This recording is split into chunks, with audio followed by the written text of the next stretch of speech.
sai da gaba. Ja gaba shine gaba. Da Allah mu ne gaba.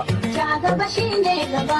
Bola Ahmad Tinubu. Kowa ya bi. Kowa ya bi. Kowa ya bi. A lafiya bi da bi kuke ta faɗin kowa ya bi? Baka da labarin jagaba Ahmad Bola Tinubu a yanzu shi ke gaba kan gaba a cikin 'yan takara a ƙasa Najeriya da ke da sassanin asalin sanin mukaman mulki da kuma samar da waraka ga rayuwar al'ummar Najeriya. Jagaba shi ke da sassanin asalin sanin hanyoyin tattalin arzikin ƙasa a Najeriya. Jagaba Bola Ahmad Tinubu magabata suka ce shi a ƙwararren direban da zai ceto rayuwar al'ummar Najeriya a shekara ta 2023. Ya batun dawo da martabar harkar ilimi, noma, kiwo da batun tsaro a Najeriya ya game da samarwa matasa ayyukan yi maganin fatara da zaman kashe wando. Haka ina ga batun daidaito a tsakanin kabilu da mabiya addinai daban-daban a ƙasa Najeriya. Nan ma magabata suka ce jagaba shi ke kan gaba. To yanzu dan masani ina mafita hanya tsani domin a barje a baya? Amsar dai ita ce jagaba Bola Ahmad Tinubu shine kankat cikin dubun dubatan 'yan takara a Najeriya. Da ke neman shugabancin ƙasa daga kanshi sai dai ka sha fatiha. Ya ku kada masa ƙuri'unku rata tashar kamar zubar ruwa domin ya baiwa sauran rata a shekara ta 2023. Tinubu shine mafita, shine mafita, shine mafita. Wannan sako ne daga masu kishin Najeriya. Ja gaba shine